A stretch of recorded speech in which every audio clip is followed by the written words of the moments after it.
Now it's time for Inspirational Women, and my guest, Dr. Dawn Merydith, a behavioral therapist with PacMed right here in our community. Dr. Merydith brings us some critical insights on how to take good care of ourselves, in particular our mental and emotional health.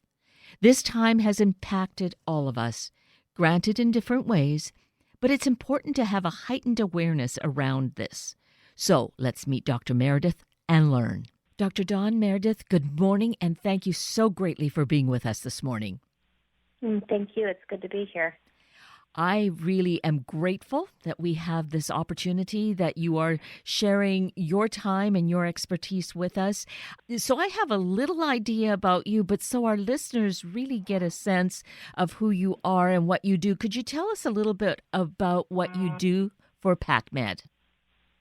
Sure. I'm a behavioral health therapist, and people come in and, for the last 8 months, we talk on Zoom for about an hour and go over things that can help people feel better. And so in this work, which is now being done virtually, and isn't it a great thing that we can at least have that kind of opportunity to meet via camera, via our computers? Definitely. To be honest, it's really been helpful, and in some ways, for a lot of people, more helpful. It's interesting, people get to be in their home where they're most comfortable, hopefully, and so sometimes people actually get a little more from the session. I think in an ideal world, I'd be doing a little bit of both. Giving people that option. Yeah. Yeah. Yes. And hopefully as we go forward, this will become more of the model. Do you think it will? Oh, all my colleagues in private practice most certainly are seeing that. And I wouldn't be surprised if those of us that work for agencies don't also do more of this too. We really had to scramble to get things up and going so we could do this. And now that we've done it, I think it's going to be easier to incorporate it in the future. Right. And that's right. This had to be, for all of us, universally, had to be done kind of on the turn of a dime, that all of a sudden we have this different reality and there's no real preparing for it. You just have to prepare as you get going. Yeah. Yes, and that produced a lot of anxiety, and we've all been adjusting, as we go along. So that's interesting. And it's true. All of us were having anxiety. So we can appreciate that this is more of a common occurrence or situation for the majority of us. But what does it do for someone, for these people who have been dealing with that as a condition over the past months or years? Well, first I'll say that for some people, it actually got a little better. There's some of us, we're always not comfortable with germs. And we're always a little skittish going out in public. And so those people are saying to me, wow, everybody is getting how I feel all the time. And there was kind of a mirroring that went on for them that was that felt comforting to them. Introverts, I think strong introverts who like to cozy down in their house more, there was more of a support to do that, and that was more of their comfort zone. Now, as work has gotten more difficult and more people have lost their jobs, most certainly that's been extremely tough for a lot of us. And that brings on even many more issues because, as you said, here we are at this was 8 months ago. It's mind-boggling in a way to think 8 months. I don't think I was even thinking 8 weeks at the outset. I know. Yeah. We're a resilient people, really. It's for many of us, it's becoming a new norm, and people are adjusting. But at the same time, a lot of things are wearing thin for people. And I think that place where it's wearing thin, it's most important that we lower our expectations of ourselves, and we really work with truly trying to have some compassion for ourselves. And when you say this, Dr. Merydith, is this, would you say this is across the board? This is not just for a certain segment of the population, that really this is like a cloak even to put on all of us to have this compassion and giving ourselves some leeway? Absolutely. Some of us have gone really far in life doing the old pick yourself up by your bootstraps and really pushing yourself and, come on, you can do it. But that's one tool, and it's only one tool. And that usually, for many of us, stops working at some point. And we have to find a different tool, which is really a blessing because that tool is befriending yourself and finding a way of working with yourself that is scared and not wanting to go into the grocery store, or frustration that everyone is not going into the grocery store. Whatever it is, meeting ourselves in a different way. These feel like words of wisdom and really kindness for ourselves. To maybe we need to be told this so that we feel, oh, it's okay to kind of give myself a break, give myself some latitude, rather than that old thing or the former thing of, well, just pick yourself up by your bootstraps, which, could in many cases be just the thing to do. But yeah, 8 months into this pandemic feels that would be perhaps just too harsh for most people. Well, not only would it be, even if it's not too harsh, I think there's this belief that if we do give ourselves compassion, that we're just going to collapse in it. We're just going to give up. We've been having difficulty cleaning our house as it is. And then if all of a sudden I say, oh, Dawn, it's okay that you're having a hard time doing that, then all of a sudden I'm going to stop doing it. And that really isn't the case. It may be temporarily, but change happens in an environment of ease. If things are stressed and tight, it's harder to make change.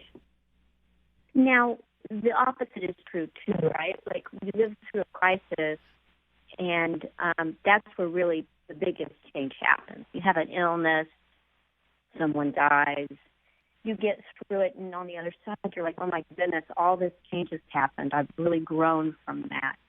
But how do we make change in the other ways? The other way is to meet ourselves where we're at and really being honest with ourselves. I'm having a hard time each morning doing my routine. This is hard. It's hard for a lot of us. And when we have that sympathy, then we can take our very first step from there. So I'm thinking of the word gentleness along with compassion. Yeah, that's nice. Mm-hmm. Yeah, to give ourselves that kind of of leeway because as you say this, I kind of relate it then to myself and think, yes, the things that used to be kind of just routine, there's a different routine. And sometimes, with even being at home where there should be more time, it feels like I have less time. And it, being gentle about that, just understanding that just might be the case for me right now. Yeah, I think everybody's saying something similar, right? It's like, well, this is the time where I really should have started going back to my hobby of painting, or I really should have been able to focus on my diet and lose, not gain weight, or, or whatever it is. That's a mindset where we're judging ourselves on, how much we accomplish. And this lesson of this time really is not about how much we're going to accomplish. I mean, people are doing such beautiful work right now with me. People are noticing more and being able to talk about more and just come to themselves in a new way. It's, I think, is transformative. And I think we're going to come out on the other end of this. We're going to come out on the other end of this okay. It's fascinating at the same time, on social media and kind of out in the world, it feels a little angrier and contentious. And I think that's true, too, at the same time. I think we're looking for scapegoats. We're frustrated. Rightly so, we're all frustrated. And people, it sometimes feels out there that you don't know who to trust as much. And I think if we can all remember that most of us are feeling that way, and just to try to step back and give yourself a break. So this is where it does feel like it gets a little complex because we are, for the most part, isolated. Most of us are needing to stay at home and work from home if we are lucky, or if we are going to work in a place, we still need to keep distance. So there's that kind of a distancing or isolation going on. At the same time, we are needing to express, and we might find social media is the way to do that. And yet that can also backfire or work against us. Absolutely. I know. It's been really tough. I mean, I think all of us could step away from the computer more, step away from our devices. And that's a hard thing to get us to do because it's such a beautiful distraction. It just, takes us away from whatever suffering we're in. But it's really not helping. It's the one, like people will say, oh, right now you should do X, Y, and Z. And if you can't do X, Y, and Z, you can't do a rigid sleep schedule right now. You can't do a rigid daily practice of your routines. Have some compassion. But on the social media and watching the news, that one I'm going to really encourage you to try to do less. And so if that's something that we really feel drawn to, put some kind of a time limit perhaps on it, does that help?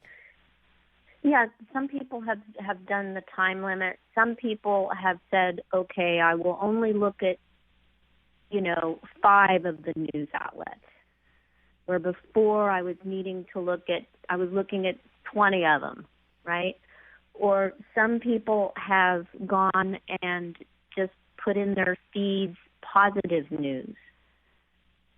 There's all kinds of these social media ones that you can stack in your feed that are, I guess we tend to call them the cute kitties and puppies ones, but also positive news, of people making a positive change, of anything that's positive that's going on.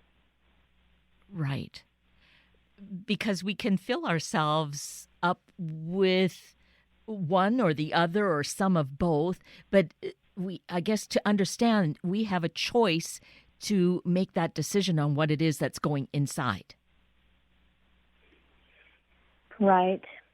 Yeah. And it's hard because we think we have a choice, but then we're reading it and we think it's fine, and then the next thing we know, we're having difficulty sleeping that night. It's a little sneaky. So that's a good awareness to have. And that's a practice, right? That doesn't happen overnight. That it takes a lot of time and attention to slow down enough to notice, oh, maybe it was, where did I start getting irritated? Because our norm is to be like, I'm irritated, I want to get away from that. So I'm going to ignore that. And then the day goes on later, and you're still irritated, and you've forgotten what irritated you. And most likely it'll build, because that's how anxiety works. Anxiety really wants you to turn toward it. All anxiety is, and I don't mean to belittle it, but when it's small enough, if you can turn toward it and be like, yeah, that really irritated me, feel it, right in my chest, tight. And wow, that was upsetting to me. And you come to yourself, usually it'll just dissipate and go away. Now, that is hard to do for someone who's never done it before. And that can be really scary, too. So you start off slow. You notice you're irritated and you acknowledge it. I'm irritated, okay. I'm not going to ignore it. I'm going to try not to beat myself up. And I'm going to try to do something enjoyable right now. Or I'm going to try to look outside and notice all the different colors of green. And notice the breeze in the trees. Things like that come into our environment in this really soothing way is really soothing on our nervous system. We don't really have to look at it so straight in the eye. Like, what exactly is making me anxious? And then list all the terrible things. That's just going to make it worse. But ignoring it and distracting from it doesn't make it any better either. So this other way is coming to your moment, coming to what is right now, and letting your senses see, letting yourself see that everything is okay in this moment. And we do that through our senses, right? Mm-hmm. We do that through our eyes, so we can count all the different circles we see in our environment, or all the different colors we see, note all the different shades of green, all kinds of fun stuff with that. And then we can take a moment and see how many different things we can hear. You can hear the bathroom fan going in the other, across the room, the static in the phone. If we're lucky, every now and then we'll hear a bird outside or kids playing, or whatever it is. Some of us will hear tinnitus. And then you can use your hands, notice your environment, the different texture on your couch, the softness of a blanket. We also have our nose, right, and our mouth. It's a little more difficult to orient with those, but you can smell some different things in your kitchen cabinet. You can chew some gum. Once we engage all of our senses, right? Then that puts us here in this moment. And in this very moment, 99% of the time it's absolutely safe and it's going to be okay and you're going to feel better.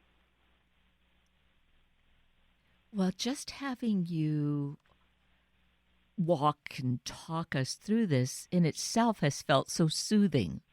So I feel that by using this, it it can then be this practice. We've had this experience right now, and to apply it when we might be feeling anxious about something.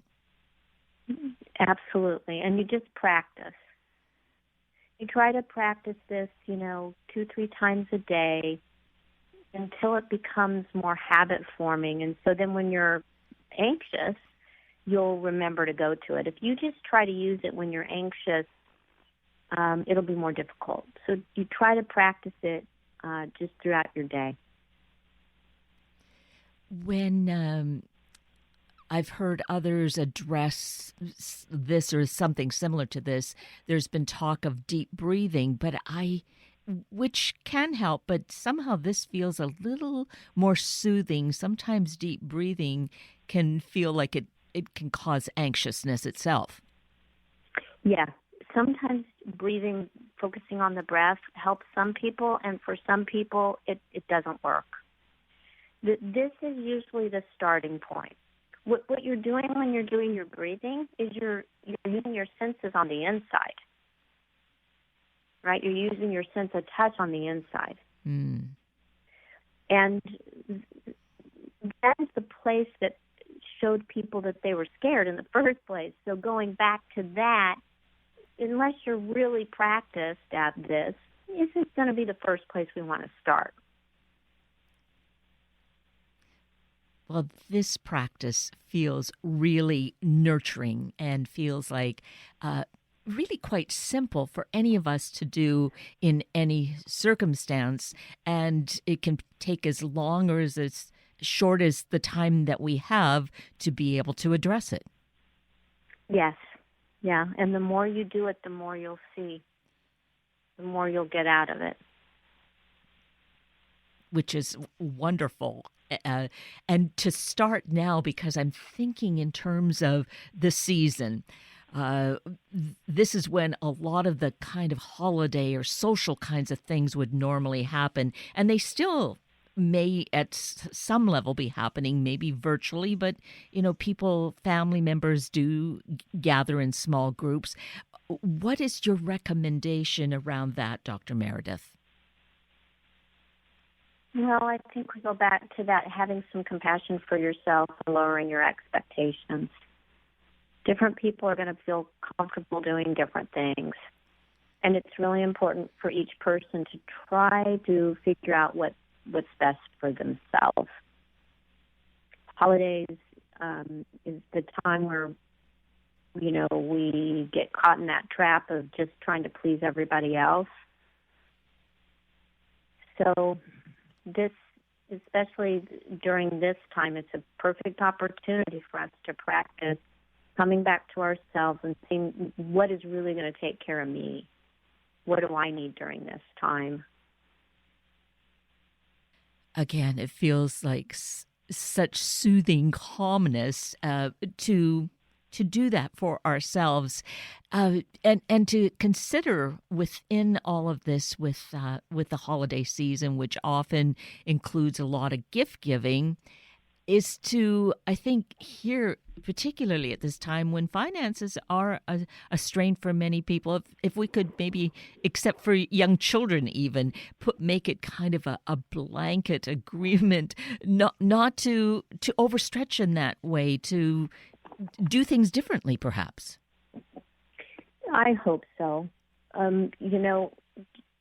There's no reason for people to be putting extra pressure on themselves right now. Oftentimes people will talk about making gifts, that are more meaningful. That's going to be really hard right now. Especially if you have kids underfoot, you're not going to have time to do that. This is really not the time to try to push yourself. This is really the time to try to have compassion with yourself and noticing your limits. And this is the perfect excuse, frankly. It's a perfect excuse. If you push yourself to do your cards every year and you don't like to do it, well, guess what? This is the year not to do it. And everyone's going to understand. And if this is the year that you are missing and longing to connect with people that way and you want to write cards, great. It's really checking in and doing with what you need. There's that honoring the self rather than having to follow the crowd. And I think we're all going to be, a little understanding around that more so this year.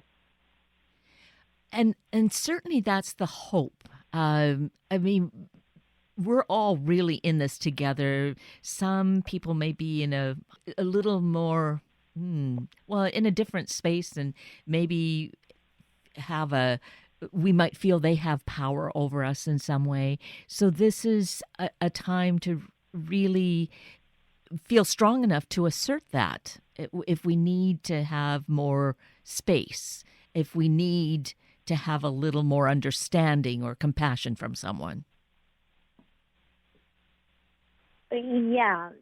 So say a little more about that, Kate, so I understand more of what you're saying. I guess I was actually framing it or thinking of it more in terms of people who are in work situations where, rather than in personal, intimate relationships, thinking more in terms of the workplace and what might be expected or being perceived as demanding of being a certain way or being somewhere. And perhaps I'm wondering, with the way that you were saying it, Dr. Merydith, if we might say, this is what's going on with me. I need a little more leeway here. Yeah. Yeah. It takes some courage to be the one to do that. And think about the times when someone else has done that with you, right? When someone else has said, I'm struggling now and I need some extra leeway. We feel compassion for them. We can't, we feel good that they wanted to be able to open up like that. So that's definitely, yes, heartening that, if we can identify that that's how we felt, we trust in putting ourselves out there, that'll be received pretty much in a similar fashion. Well, I would just really respect people's instincts on that because, not every place is going to be ideal like that. And people have to trust, I want people to be able to trust that if they feel safe doing that, they do that. And if they don't feel safe, then don't do that.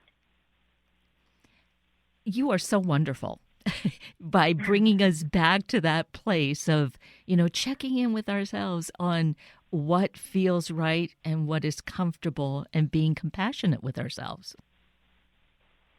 It's transformative. It really is. So it will help. I have felt that in our time this morning. It's amazing so much time has already passed that our time together is really wrapping up. But I feel that you've given us some really great insights and the practices of what we can do to really get a little more sure footing under ourselves during this time and going forward. I hope so. Well, I'm going to trust so. And again, thank you for the work that you do. You are with PacMed if anyone wanted to seek you out, correct? That's right. So PacMed.org, and they could search for your name. Yes, that's right. Excellent. Well, that will be on our website, all of that information. And once again, let me just thank you for being with us and for this incredible work that you do. I'm deeply grateful. Oh, thank you. Thanks very much for speaking with me today. You're so welcome. And with that, we're at the end of a very full hour of Inspirational Women with Dr. Dawn Merydith and Sunday Morning Magazine with Dr. Carmen Kelling.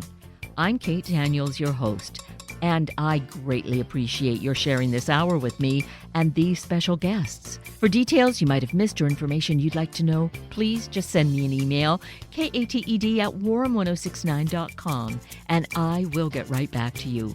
Also, if you'd like to listen again or share these important stories with your family and friends, find the podcast on our Warm 1069 webpage. Just click on the podcast tab, then the show names, and look for the guest name. I now wish you and your family a day of health on all levels and to be gentle with each other. Have a week of the same, and then please plan to join me again next weekend for another hour of Sunday Morning Magazine and Inspirational Women on Warm 1069. Good morning.